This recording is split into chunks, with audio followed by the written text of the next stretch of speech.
Triple acting ಏನೋ ಮಾಡಿಸ್ತಾ ಇದ್ರ ಪ್ರಜ್ವಲ್ ಅವ್ರ, ಯಾಕಂದ್ರೆ ಯಕ್ಷಗಾನ ಲುಕ್ಕಲ್ಲಿ ಒಂದು ಬಂತು, ಈಗ ರೀಸೆಂಟ್ ಆಗಿ ಮೊನ್ನೆ ಬರ್ತ್ಡೇ ಸ್ಪೆಷಲ್ ಒಂದು ಪೋಸ್ಟರ್ ಬಂತು. ಅಂದ್ರೆ ಪ್ರಜ್ವಲ್ ಅವ್ರ ಜರ್ನಿ ನೋಡಿದ್ವಿ ನಾವು. ರೆಗ್ಯುಲರ್ ಕಮರ್ಷಿಯಲ್ ಸಿನಿಮಾಸ್ ಒಂದಿಷ್ಟು ಕಮರ್ಷಿಯಲ್ ಆಗಿ ಒಂದಿಷ್ಟು ಎಫರ್ಟ್ಸ್ ಹಾಕಿ ಬೇರೆ ಬೇರೆ ಜಾನರ್ನ ಟ್ರೈ ಮಾಡ್ತಾ ಇದ್ರು. Mostly for the first time ಅನ್ಸುತ್ತೆ ಪ್ರಜ್ವಲ್ ಅವ್ರನ್ನ ತುಂಬಾ ವಿಭಿನ್ನವಾಗಿ ಕರಾವಳಿ ಒಂದು ಕಾನ್ಸೆಪ್ಟ್ ಅಲ್ಲಿ ತೋರಿಸ್ತಾ ಇದ್ದೀರಾ. ಹೇಗೆ ಪ್ರಜ್ವಲ್ ಅವ್ರನ್ನ ಯಾವ ರೀತಿ ನಾವು ಎಕ್ಸ್ಪೆಕ್ಟ್ ಮಾಡ್ಬೋದು ಅಂತ, ಏನ್ ಟ್ರಿಬಲ್ ಶೇಡ್ ಅನ್ನೋ ಇದೆಯಾ? ಯಾಕಂದ್ರೆ ಅದೊಂದು ಚರ್ಚೆ ಸಿಕ್ಕಾಪಟ್ಟೆ ಆಗ್ತಿದೆ. ಇಲ್ಲ, ಜನರಲ್ ಆಗಿ ನಾನು ಕುಂದಾಪುರದವನು. ಜನರಲ್ ಆಗಿ ನಮ್ಮ ಕರಾವಳಿ ಭಾಗದವ್ರಿಗೆ, ಕರಾವಳಿ ಭಾಗದ ಜನಕ್ಕೆ ಈ ಥರದ ಮಲ್ಟಿ ಟಾಸ್ಕಿಂಗ್ ಅಂತ ಏನು ಕರಿತೀವಿ ನಾವು ಕಾರ್ಪೊರೇಟ್ ಲ್ಯಾಂಗ್ವೇಜಲ್ಲಿ, ಅವರು ಕಲಾವಿದರು. ಫಾರ್ ಎಕ್ಸಾಂಪಲ್ ನಮ್ಮ ಕುಟುಂಬದವರೇ ತುಂಬ ಜನ ಯಕ್ಷಗಾನದಲ್ಲಿದ್ದಾರೆ.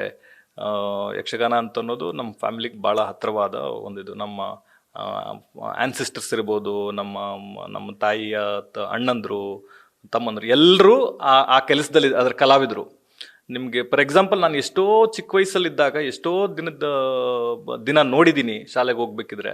ನಿಮ್ಗೆ ರಾತ್ರಿ ಯಕ್ಷಗಾನದಲ್ಲಿ ಒಂದು ಮಹಿಷಾಸುರನ ವೇಷದಲ್ಲಿ ಅಬ್ಬರಿಸ್ತಾ ಇದ್ದ ಒಂದು ಜನಪ್ರಿಯ ಕಲಾವಿದರು ಬೆಳಿಗ್ಗೆ ಎದ್ದು ಉಳುಮೆ ಮಾಡ್ತಾ ಇರ್ತಾರೆ. ಸೊ ಅದು ಆ ಡೈನೆಸ್ಟಿ ಇದೆಯಲ್ಲ, ಲೈಫ್ ಡೈನೆಸ್ಟಿ, ಅದು ನೋಡೋದಕ್ಕೆ ಭಾಳ ಫ್ಯಾಸಿನೇಟಿಂಗ್. ನಂಗೆ ಅವಾಗ್ಲಿಂದನೂ ನನ್ನ ತಲೆಯಲ್ಲಿ ಉಳ್ಕೊಂಡಿದ್ದ ಇಮೇಜ್ ಅದು. ಸೊ ಹಾಗಾಗಿ ಒಬ್ಬ ಕಂಬಳ ಓಡಿಸೋನಿರ್ಬೋದು ಅಥವಾ ಒಬ್ಬ ಮಾಮೂಲಿ ಕೃಷಿಕ ಇರ್ಬೋದು, ಅವನ ಯಕ್ಷಗಾನದ ಕಲಾವಿದನೂ ಆಗಿರ್ಬೋದು.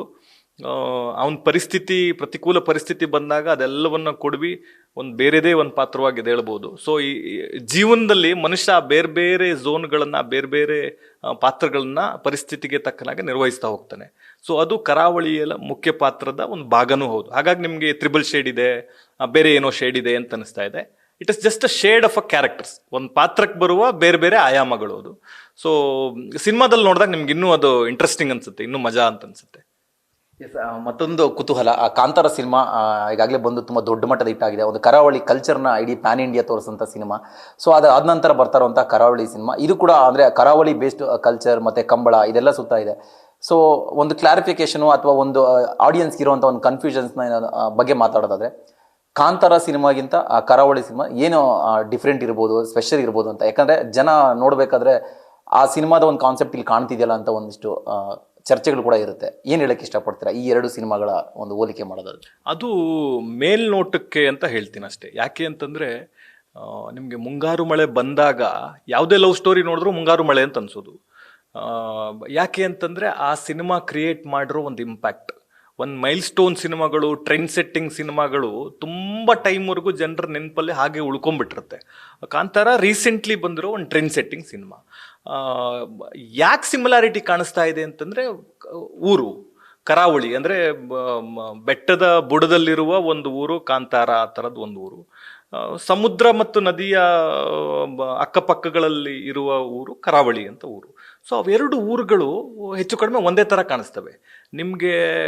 ನಾನು ತುಂಬ ಜನ ಸ್ನೇಹಿತರಿಗೆ ಇದು ಎಕ್ಸಾಂಪಲ್ ಕೊಟ್ಟಿದ್ದೀನಿ. ಪುಷ್ಪ ಅನ್ನೋ ತೆಲುಗು ಸಿನಿಮಾ ನೀವು ನೋಡಿದವರಾದರೆ ನಿಮಗೆ ನಾನಿ ಅವರ ದಸರಾ ಸಿನಿಮಾ, ಇವೆರಡು ಒಂದೇ ಸಿನಿಮಾಗಳು ಅಂತ ಅನ್ಸುತ್ತೆ ಮೇಲ್ನೋಟಕ್ಕೆ. ಆದರೆ ಯಾವಾಗ ನೀವು ಈ ಪೂರ್ತಿ ಸಿನಿಮಾ ಎರಡು ಸಿನಿಮಾಗಳನ್ನು ನೋಡ್ತೀರಾ, ಆಗ ಇವೆರಡು ಬೇರೆ ಬೇರೆ ಕತೆಗಳು ಅಂತ ಅನ್ಸುತ್ತೆ. ಯಾಕೆ ಸಿಮಿಲರ್ ಅನ್ಸುತ್ತೆ ಅಂತಂದರೆ, ಒಂದು ರೂರಲ್ ಬ್ಯಾಕ್ಡ್ರಾಪ್, ಒಂದು ವಿಲೇಜ್ ಬ್ಯಾಕ್ಡ್ರಾಪಲ್ಲಿ ನಡೆಯೋ ಕಥೆಯ ಸಿಮಿಲಾರಿಟೀಸ್ ಅವು. ನಿಮ್ಗೆ ರಂಗಸ್ಥಳ ಇರ್ಬೋದು, ಪುಷ್ಪ ಇರ್ಬೋದು, ದಸರಾ ಇರ್ಬೋದು, ಮೂರು ಸಿನಿಮಾಗಳು ರೂರಲ್ ಬ್ಯಾಕ್ಡ್ರಾಪ್ ಸಿನಿಮಾಗಳು. ಸೊ ಕಾಂತಾರ ಇರ್ಬೋದು, ಕರಾವಳಿ ಇರ್ಬೋದು, ಇದು ರೂರಲ್ ಬ್ಯಾಕ್ಡ್ರಾಪ್ ಸಿನಿಮಾ. ಸೊ ಆಚಾರ ವಿಚಾರ ಒಂದೇ ಆಗಿರುತ್ತೆ, ಅವರ ಹಾವಭಾವ ಒಂದೇ ಇರುತ್ತೆ, ಅವ್ರು ಹಾಕೋ ಬಟ್ಟೆ ಇರ್ಬೋದು, ಆಹಾರ ಪದ್ಧತಿ ಇರ್ಬೋದು ಒಂದೇ ಇರುತ್ತೆ. ಸೊ ಇವೆಲ್ಲವೂ ಒಂದೇ ಕಾಣಿಸೋದ್ರಿಂದ ಮೇಲ್ನೋಟಕ್ಕೆ ಇದು ಅದೇ ಥರದ ಕತೆನಾ ಅಂತ ಅನ್ಸುತ್ತೆ. ಆದರೆ ಇದು ಕಂಪ್ಲೀಟ್ ಬೇರೆದೇ ಕತೆ. ಅದು ನಿಮಗೆ ಚಿತ್ರಮಂದಿರದ ಒಳಗಡೆ ಕೂತ್ಕೊಂಡು ಸಿನಿಮಾ ನೋಡಿದಾಗ ಎಕ್ಸ್ಪೀರಿಯನ್ಸ್ ಆಗುತ್ತೆ. ಮೇಲ್ನೋಟಕ್ಕೆ ಹಾಗನ್ಸೋದು ಬಿಕಾಸ್ ಒಂದು ಊರಲ್ಲಿ ನಡೆಯೋ ಕತೆ, ಒಂದೇ ರೂರಲ್ ಬ್ಯಾಕ್ಡ್ರಾಪಲ್ಲಿ ನಡೆಯೋ ಕತೆ ಆಗಿರೋದ್ರಿಂದ ಅಂತ ಹೇಳ್ತೀನಿ. ಎಸ್, ಫೈನಲಿ ನಮಗೆ ಕರಾವಳಿನ ಯಾವಾಗ ತೋರಿಸ್ತೀರಾ ನೀವು? ಒಬ್ಬ ಸಿನಿಮಾ ನಿರ್ದೇಶಕನಿಗೆ ಎಷ್ಟು ಬೇಗ ನನ್ನ ಸಿನಿಮಾನ ನಾನು ಆಡಿಯನ್ಸಿಗೆ ತೋರಿಸ್ತೀನಿ ಅಂತ ಅನ್ನೋದೊಂದು ಎಕ್ಸೈಟ್ಮೆಂಟು ಉಳಿದ ಎಲ್ಲರಿಗಿಂತ ಇರುತ್ತೆ. ನನಗೂ ಪರ್ಸ್ನಲಿ ಇರ್ಬೋದು ಅಥವಾ ನಮ್ಮ ತಂಡಕ್ಕಿರ್ಬೋದು. ನಾವು ಬೇರೆ ಏನು, ಅಫ್ಕೋರ್ಸ್ ಪ್ರಜ್ವಲ್ ಅವರು ಬೇರೆ ಇನ್ನೇನು ಮಾಡ್ತಾ ಇಲ್ಲ. Okay, his all the concentration is in ಕರಾವಳಿ. ಅವರೆಲ್ಲ ನನ್ನ ಹತ್ರನೂ ಹೇಳಿದ್ದಾರೆ, ನಾನು ಕರಾವಳಿ ಆಗೋವರೆಗೂ ಬೇರೆ ಯಾವುದೇ ಸಿನಿಮಾಗಳು ಮಾಡಲ್ಲ ಗುರು. ನನ್ನ ಕರಾವಳಿ ಮೇಲೆ ಭಾಳ ನಂಬಿಕೆ ಜಾಸ್ತಿ ಇದೆ. ಈ ಸಿನಿಮಾ ತುಂಬ ಚೆನ್ನಾಗಿ ಬರುತ್ತೆ. ನಾನು ಇದಾದ ಮೇಲೇ ಬೇರೆ ಎಲ್ಲ ಸಿನಿಮಾಗಳನ್ನು ಒಪ್ಕೋತೀನಿ ಅಥವಾ ಮುಂದಕ್ಕೆ ತೊಗೊಂಡು ಹೋಗ್ತೀನಿ. ಅಲ್ಲಿವರೆಗೂ ನಾನು ಇದೇ ಸಿನಿಮಾಗೆ ನನ್ನ ಗಮನ ಎಲ್ಲ ಕಾನ್ಸಂಟ್ರೇಷನ್ ಇದಕ್ಕೆ ಮಾಡ್ತೀನಿ ಅಂತ ಈಸ್ ಗಿವಿಂಗ್ ಇಸ್ 100%. ಜೊತೆಗೆ ನಾವು ಆದಷ್ಟು ಬೇಗ ಸಿನಿಮಾ ಎಲ್ಲವನ್ನು ಮುಗಿಸಿ ತೆರೆಗೆ ತರಬೇಕು ಅಂತ ನಾವು ಪ್ಲಾನ್ ಮಾಡ್ತಾ ಇದ್ದೀವಿ.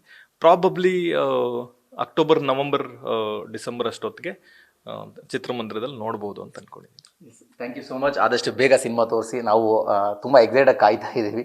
All the best. ಒಳ್ಳೆಯದಾಗಿ. Yes, thank you. ಎಸ್, ಇದಿಷ್ಟು ಕರಾವಳಿ ನಿರ್ದೇಶಕರಾಗಿರುವಂತಹ ಗುರುದತ್ ಗಾಣಿಗ ಅವರ ಮಾತು. ಅಂದರೆ ಸಿನಿಮಾ ತುಂಬ ನಿರೀಕ್ಷೆಗಳೊಂದಿಗೆ ತಯಾರಾಗ್ತಾ ಇದೆ. ಸೊ ಆದಷ್ಟು ಬೇಗ ನಿಮಗೆ ತೋರಿಸ್ತೀವಿ ಅಂತ ಹೇಳ್ತಿದ್ದಾರೆ. ಮತ್ತೊಂದು ವಿಚಾರ ಅವರು ಸ್ಪಷ್ಟನೆ ಕೂಡ ಕೊಟ್ಟಿದ್ದಾರೆ.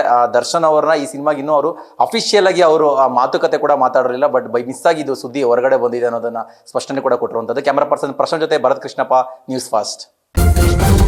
ನ್ಯೂಸ್ ಫಸ್ಟ್ ನಿರ್ಭೀತಿಯಿಂದ ನಿಮ್ಮ ಪರವಾಗಿ.